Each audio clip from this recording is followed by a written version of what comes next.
तो हमारी कोशिश ये है कि हम ज़्यादा से ज़्यादा जमीन से जुड़े, जमीन के साथ जितना गहरा नाता बनता जाए हम बनाएं। हम जब चुनाव जीतते हैं तो हम लोगों के दिल जीतने के काम में कभी कमी नहीं आने देते। हमारे लिए हर पल, हर दिन, हर योजना, हर काम जनता जनार्दन के दिलों को जीतना, और दिल तब जीते जाता है जब उनको समाधान होता है, संतोष होता है। तो हम हमारी शक्ति उसी में लगाते हैं और हम बहुत कॉन्शियसली प्रयास करते हैं कि जीत हमारे सर पे न चढ़ जाए, हमारे दिमाग में वो सवार न हो जाए, और इसलिए हम धरती पर रहते हैं। जहाँ तक पराजय का सवाल है, हम पराजय में भी आशा को खोजते रहते हैं। हम निराशा में डूब करके इसने किया, उसने किया, इसको वो ये करो, डिकना करो, फलाना करो, इस चक्कर में नहीं पड़ते। हम सोचते हैं कि सामने वाले की रणनीति क्या थी, उसके तौर तरीके क्या थे, वो लोगों को गुमराह करने में क्यों सफल हुआ, हमारी बात को हम कैसे पहुंचाएंगे। हम औरों का भी अभ्यास करते हैं, हमारा भी अभ्यास करते हैं, हम स्थितियों का भी अभ्यास करते हैं, हम उस प्रकार के योजनाओं का भी अभ्यास करते हैं, और फिर हम आगे की रणनीति बनाते हैं। हम हर चुनाव से सीखते हैं, चुनाव जय का हो या चुनाव पराजय का हो। हमारे लिए चुनाव एक प्रकार से ओपन यूनिवर्सिटी है, जिसमें हम नए रिक्रूटमेंट के लिए अवसर भी मिलता है और अपने आप को तराशने का भी अवसर मिलता है। तो हम चुनाव को एक प्रकार से हमारा एजुकेशन का पीरियड मानते हैं। आप योजनाओं की बात कर रहे थे। अखिलेश जी कहते हैं कि उत्तर प्रदेश में कोई योजनाएं आपकी नहीं थी, माने बीजेपी की नहीं थी, वो उनकी अपनी योजनाएं हैं। आप अपनी जामा पहनाते हैं और आप अपनी उपलब्धि बताते हैं उसे। मुझे बहुत आनंद होता है जब ये सुनता हूं। तो योगी जी की इतनी मेहनत और इतनी सफल योजना, उसको साकार करना, और उसको कभी कोई एनकैश करने के लिए इधर उधर की बातें करता है, तो मैं उसमें से एक अर्थ ये निकालता हूं कि योगी जी की ये योजना इतनी अद्भुत है, असंभव को उन्होंने संभव करके दिया है, तभी जाकर के विरोधी भी उसको कैश करने के लिए मैदान में उतर पड़े हैं। वरना विरोधी विरोध करता, कैश करने के लिए मैदान में उतरा है, मतलब योजना अच्छी है, योजना सफल है, और सफल तरीके से समय सीमा में उसको पूरा किया है। और एक प्रकार से मैं इसको योगी जी की क्रेडिट मानता हूं। दूसरा विषय है, हमारे देश में एक कल्चर चला कि राजनेता और सरकारों का काम क्या, हर चीज पे हाथ डाल देना, बोलते रहना, ये करेंगे, वो करेंगे, ये करेंगे, वो करेंगे, कभी इसके में, और कोई चीज दुनिया में उन्होंने छोड़ी नहीं है। कोई नेता मिल जाएगा, वो कहेगा हम चंद्र पर मानवी भेजने वाले हैं। कोई नेता मिल जाएगा, उसने कभी कहा होगा कि हम चंद्र पर व्यवस्थाएं खड़ी करने वाले हैं, और 100 साल के बाद भी, 50 साल बाद, 30 साल भी कोई कर देगा तो वो कहेंगे हाँ देखो हमने उस समय कहा था। तो ऐसे लोग तो बहुत मिल जाएंगे।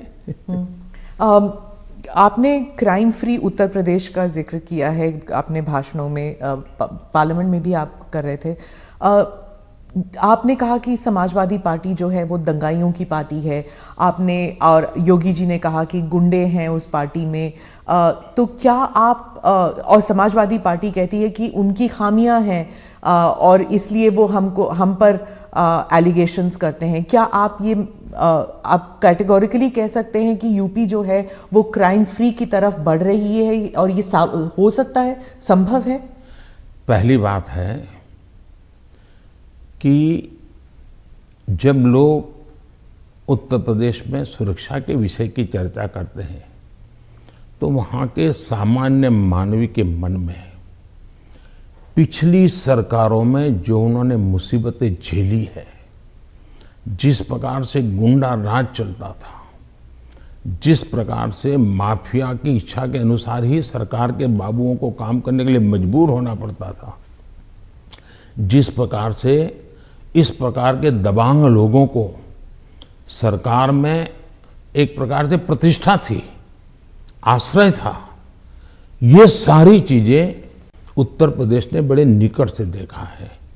बहन बेटी घर के बाहर नहीं निकल पाती थी, ये उत्तर प्रदेश ने देखा है। आज उत्तर प्रदेश की बेटी कह रही है कि मैं शाम को अंधेरा होने के बाद भी अगर कहीं काम है तो जा सकती हूँ। ये जो विश्वास पैदा हुआ है वो मैं समझता हूँ सुरक्षा के लिए बहुत जरूरी है। और ये तब हुआ है, उत्तर प्रदेश में एक समय था गुंडे जो चाहे वो कर सकते थे।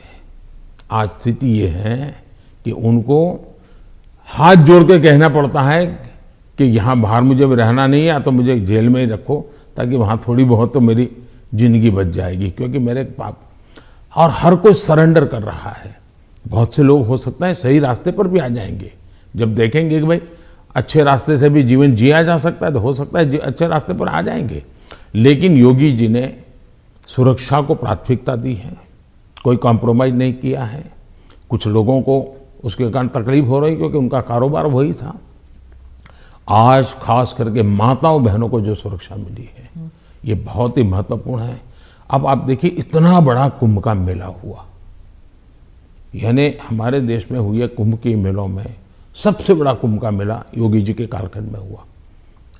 करोड़ों की तादाद में लोग आए, कोई कानून व्यवस्था की समस्या नहीं हुई, कहीं चोरी की भी खबरें नहीं आई, जेब कतरे की खबर नहीं आई। ये किसी भी समाज को संतोष देने वाला विषय है, ये गौरव करने वाला विषय है। और हिंदुस्तान में अगर सुरक्षा को प्राथमिकता दी जाए तो बुरा क्या है?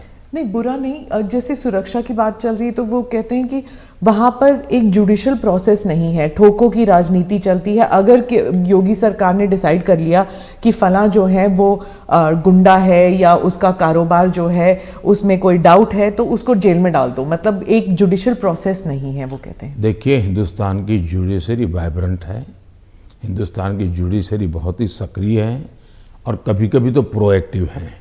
अगर ऐसा कुछ भी हुआ होता तो हिंदुस्तान की जुडिशरी ने जरूर कदम उठाए होते। और पीआईएल करने वालों की कमी नहीं है हमारे देश में। ऐसी बहुत बड़ी जमात है जिनकी रोजी रोटी पीआईएल पर है, तो वो तो तुरंत पहुंच जाते हैं, लेकिन ऐसा कुछ नहीं हो रहा है। मतलब वो न्यायिक प्रक्रिया के आधार पर काम करते हैं। पर जैसे लखीमपुर खेरी का इंसिडेंट हुआ था और वो टेनी अभी भी जो हैं वो he still an important person BJP के लिए। तो ऐसे कई इंसिडेंट्स हैं, उसको लेकर जो वहाँ पर जो समाजवादी पार्टी है it has been successful in saying कि अगर कोई बीजेपी के साथ है तो वह वाइट वॉश हो जाते हैं उनके सारे क्राइम्स। मैं यही तो कह रहा हूँ कि सुप्रीम कोर्ट जो कमेटी बनाना चाहती थी राज्य सरकार ने सहमत